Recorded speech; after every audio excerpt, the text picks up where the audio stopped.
In fact, WNBA players are not underpaid at all. They are, if anything, vastly overpaid. Remember when the Las Vegas Aces dominated the WNBA like an unstoppable force?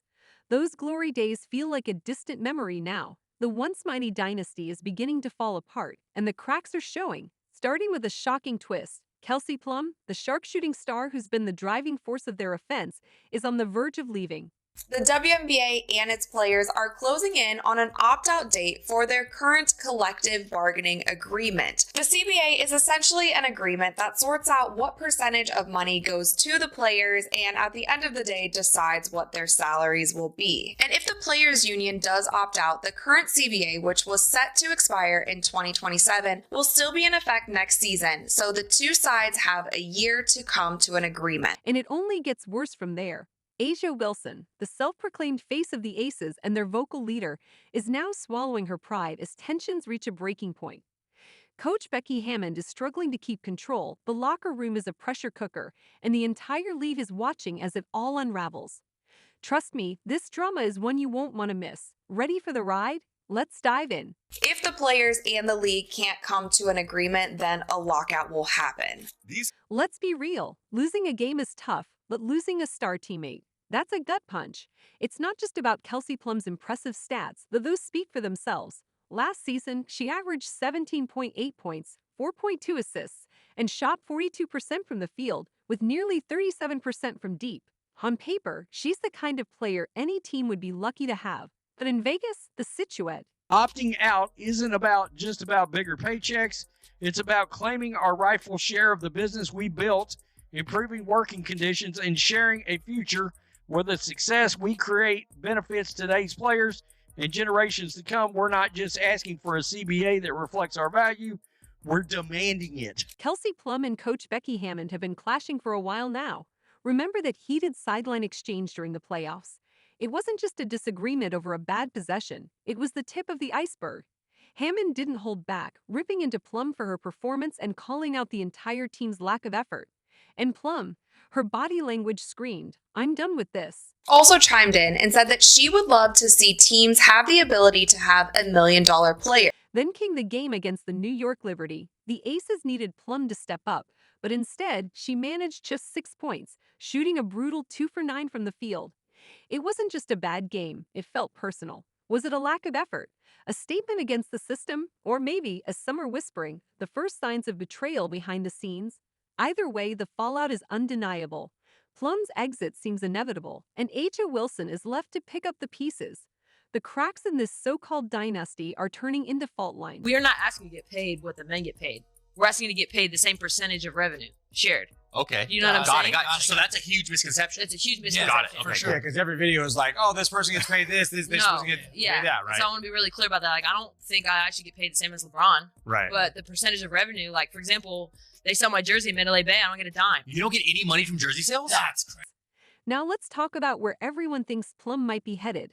The Golden State Valkyries are circling, and they've got $1.2 million in cap space burning a hole in their pocket. They're not just looking for another player, they're searching for a star, someone to build the franchise around. And let's face it, Kelsey Plum is the perfect fit for that role.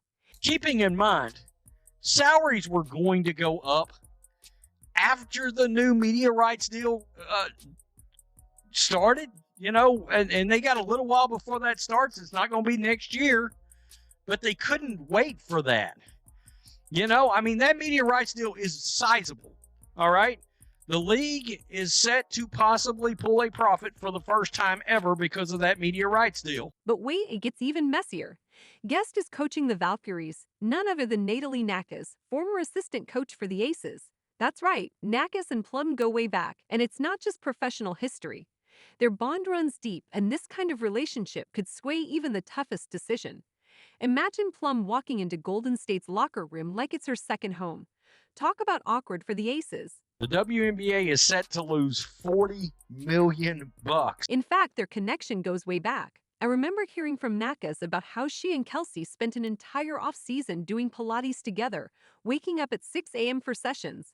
Nakas told me, "Kelsey changed my life with that." It's a small detail, but it speaks volumes about their relationship.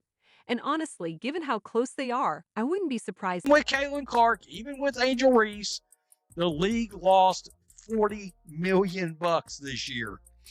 $40 million. All right, keep that in mind. So this league is not operating on a profit. And before you ask, won't the Aces fight tooth and nail to keep Kelsey Plum? Here's where the drama thickens. Plum didn't sign an extension with Vegas, and that silence speaks volumes. Word on the street is that a sign-and-trade deal might be in the works, and teams like the Valkyries and the Seattle Storm are already circling. It's shaping up to be the WNBA's version of a bidding war, and Plum is the star everyone wants to showcase. And NBA investors are actually starting to get irritated. It's about time. Back in Vegas, you'd think A'ja Wilson, the so-called queen of the Aces, would have things under control, right? After all, she's an MVP. But let's not kid ourselves. A'ja's kingdom is starting to crumble, and it's happening right under her nose. And trust me, she's not handling it well. And of all owners to actually be sort of a hero on this, it is James Dolan. One of them, of course, from the Knicks, that is asking a lot of questions right now, and evidently a lot of other owners are sort of happy that he's taking this bull. For someone who's always preaching about team first and loyalty, the reality is looking a little different. A'ja's frustrations are starting to boil over, and it's not just about losing Plum. Remember that infamous playoff moment when she and Plum had a very public clash? The tension was already high, but A'ja decided it was the perfect time to question her teammates' commitment during a crucial series, no less. Talk about a leadership fail, and let's just say Plum didn't forget. So the NBA provides the WNBA with an annual endowment of over $15 million. This financial support helps to cover various operating costs for WNBA teams, including facilities, travel, marketing, and administration. As of 2023, the NBA owns 50% of the WNBA, while the 12 WNBA teams collectively own the other 50%. And if you thought it ended there, think again. A'ja's now on a full-on locker room lecture spree, calling out the whole team. We need to be better. We can't rely on just one or two players to carry us. Sure, that sounds like solid advice, but when you're the one delivering it while your own leadership is in question, yikes, that's the pot calling the kettle black, isn't it? This league, they're getting fed up. You're seeing that headline. We'll lose $40 million. NBA investors are growing impatient. Here's the truth. A'ja Wilson is a force of nature. Her passion, unmatched. Her talent, unstoppable. But it's her approach where things start to fall apart. Some teammates rally behind her fiery energy, while others, not so much. It's like walking on eggshells in that locker room. And guess who's stomping around in combat boots? These women are getting paid salaries to play for a league that, economically speaking, shouldn't exist. You don't have to be a financial whiz to understand that losing money for 30 years is usually a recipe for bankruptcy. The only reason the women's league stays open is that the NBA subsidizes it. Intro 14. You know what they say, pressure creates diamonds. Well, in the case of the Las Vegas Aces, it's cracking their entire foundation. A'ja Wilson may be the queen of this crumbling empire, but even she's struggling to keep her crown from falling off. Her frustration isn't just about losing games or teammates, it's about losing control. And for someone who's been the face of the franchise, that's a bitter pill to swallow. The WNBA has existed for nearly 30 years. It has never once turned a profit. According to WSN.com, a sports betting site, the WNBA generates about $60 million in revenue. For the record, an article in Vox claims that the revenue is in the $100-200 million range, which I find dubious. But either way, the NBA, by contrast, brings in $10 billion of revenue with something like $3 billion in profits.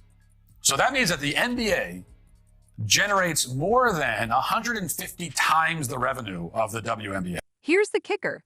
A'ja's meltdown isn't just about her. It's a symptom of the Aces' deeper issue. They've been sipping their own champagne for so long, they forgot how quickly a dynasty can crumble to dust. This isn't just a rough patch, it's the fall of an empire. And if you thought A'ja's public outbursts were messy, wait until you hear what Coach Becky Hammon has to say. Spoiler alert, she's not sugarcoating anything. The only reason the women's league stays open is that the NBA subsidizes it. Every year, the men's league hands millions of dollars to the women. And why do they do that? Well, so that everyone can feel good about the fact that a women's league exists. You know that sinking feeling when you see disaster brewing, but it's too late to stop it? That's the Aces locker room in full HD. Coach Hammond, once the mastermind behind this team's success, is now watching her championship-winning squad fall apart faster than a bad reality TV show. Although the WNBA generates $60 million in revenue, or even if it's $100 million, let's say, it makes no profit. These women are getting paid salaries to play for a league that, economically speaking, shouldn't exist. You don't have to be a financial whiz to understand that losing money for 30 years is usually a recipe for bankruptcy. Hammond's not just frustrated, she's heartbroken.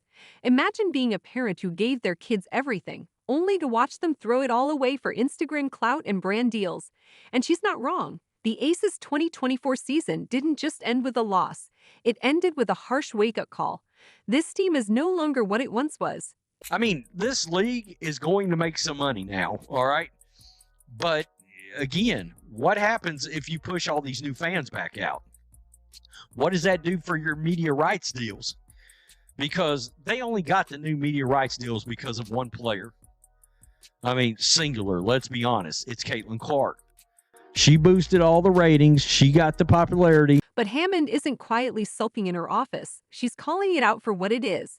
After their playoff collapse, she dropped a bombshell. It won't be the same group next year. Translation, she's had enough. The Aces are getting an overhaul, whether the players like it or not. And if they do, that means the salaries are likely to rise, which would eat into the potential $60 million for the 2026 profit by the league. The $100 million in television revenue, turning the projected $40 million loss into a $60 million gain. Quote, we have not even getting any money from the WNBA expansion fees. It's a tough pill to swallow, but maybe it's what they need. Hammond isn't talking about swapping jerseys. She's talking about reviving the soul of a team that once played for the love of the game, not for the cameras. And if her words mean anything, the Aces are heading into 2025 with a completely new game plan, or else face even bigger consequences. She boosted all the ratings. She got the popularity. And now all your players across the league are attacking her fans, the Iowa fans, the Indiana Fever fans. Look at those Connecticut Sun players talking about Indiana Fever fans are racist. Angel Reese talking about Indiana Fever fans are racist. Caitlin Clark fans are racist. People are going to get tired of that, and they're going to be like, the hell with it. Let's let this league burn itself to the ground where it should have been a long time ago. While the Aces spiral in chaos, let's take a moment to spotlight the Indiana Fever. They're doing something that's becoming rare in the WNBA these days, thriving without the drama. While Las Vegas is stuck in a cycle of leaks, tantrums, and implosions, the Fever are quietly and methodically building something that could reshape the league. No fireworks, no infighting, just a solid, old-fashioned game plan paying off in spades. And it looks like the league might eventually become profitable. That is, if the WNBA players, the hatefulness, the jealousy, the pettiness, doesn't run off fans, okay? Because we know the way they treated Caitlin Clark, and we know the way a lot of these players have talked so badly about the new fans that have come in. Well, the new fans are what's going to make you money. So if you continue to talk badly about them, they're going to get fed up, and they're going to not watch this league. They're going to leave the league. And you're back to where you were, and it sounds like owners, you better not go back to where you were. Think back to where this team was just a few years ago, struggling, ignored by most, on a seemingly endless rebuilding journey. But now, they've got a blueprint that every other team should be paying attention to. At the heart of it all is their franchise player, Caitlin Clark. From day one, the Fever made it clear they weren't just drafting Clark to play basketball. They were drafting her to lead the charge toward a new... And you got the factor of Caitlin Clark's getting the ever-loving hell beat out of her out there. So what happens if she gets hurt, severely hurt, knocked out of the league? Again, we were one eye poke away from a career being potentially a wrap right after it started. But it's not just about having a superstar. That's where so many teams go wrong. They focus on one player and hope for the best. The Fever, they're building a culture. It's about team chemistry, humility, and work ethic. They're creating an environment where every player feels like they belong, and it's paying off. This isn't just a basketball team anymore. It's a movement. Want proof? Look at their leadership. The return of Kelly Kroskoff as team president has been a masterstroke. She's the same woman who built the Fever's championship team in 2012, and she knows how to create a winning formula. She's brought in a team of like-minded individuals to make it happen, including general manager Amber Cox, whose experience with the Connecticut Sun and Phoenix Mercury has been vital to this turnaround. Then there's Stephanie White, back as head coach, ready to reclaim her place at the top after taking the Fever to the finals in 2015. WNBA players and even college players are becoming celebrities in their own right, and they are gaining so many brand deals, endorsement deals. They are able to invest in different things, and they are making millions of dollars off the court. So yes, they're using the WNBA as their anchor, as their place where they can get this visibility and this notoriety and build their celebrity, but they are able to use social media, use these brands, get all of these other opportunities off the court to supplement their income, which is right now a low-paying salary in the WNBA. What's truly remarkable is the way the Fever are nurturing Caitlin Clark while simultaneously building a team around her. Unlike the Aces, where egos dominate the narrative, Indiana has ensured that Clark's star power enhances the team rather than overshadows it. Their investment, she's the face of the league franchise, continues but to she's operate not in the the entire red. story. Been the financial That balance, backbone of the that's WNBA. what makes the Fever so dangerous going into 2025. Can you really blame On them? plays a big role in what happens next. Ion is and far now, from picture their perfect. patience is There will be a point where these players will be able to make 7 figures in their WNBA salary. Now, will this happen in the next year, 2 or 3 or 4 years? I'm not so sure about that, because what it seems like to me from my research, from just looking at this, and I am no economics major, I'm no math wizard, but it seems like the NBA is still helping out quite a bit. And the WNBA also just started paying for charter flights this season, which will cost them $50 million over this season and next. And that is revenue that necessarily hasn't come in yet. So I think with this new TV deal, with the new viewership, with the revenue that's coming in, these sold out arenas, they will start to see this profit stack up. Players like Aaliyah devour Boston, cash Kelsey faster than it Mitchell, and generates. Lexie These Hull guys have been fully footing the embraced bill this for new years, culture. pouring They're not millions just into playing it. They're for not staying themselves, quiet they're about playing this for anymore. each other, and it shows. Speaking of The NBA Fever owners, are cultivating a team-first mentality, something that's becoming rare in today's league. In a world often overshadowed by individualism and off-court drama, it's almost refreshing to see. As we're busy sparking social media debates and trying to hold their crumbling empire together, the Fever stay laser-focused on the future. And now, their vision is starting to come to life. There's a buzz in Indiana, a palpable excitement that's been absent for years. Fans are showing up, the media is taking notice, and the rest of the league, they're starting to worry. Now, let's not pretend that the Fever have already locked in a championship. This is still a work in progress, and there are plenty of hurdles ahead, but the difference is clear. While Las Vegas stumbles under the weight of its own ego, the Fever are rising with grit and determination. It's the classic tortoise versus hare story, and in this version, the tortoise has a superstar in Caitlin Clark. Approach is a reminder that sometimes it's not about flashy moves or headline-grabbing signings. It's about getting the fundamentals right. While Aja Wilson and the Aces are scrambling to patch up their image, the Fever are out there winning hearts and games. You can't help but feel that basketball might just be smiling down on Indiana this time.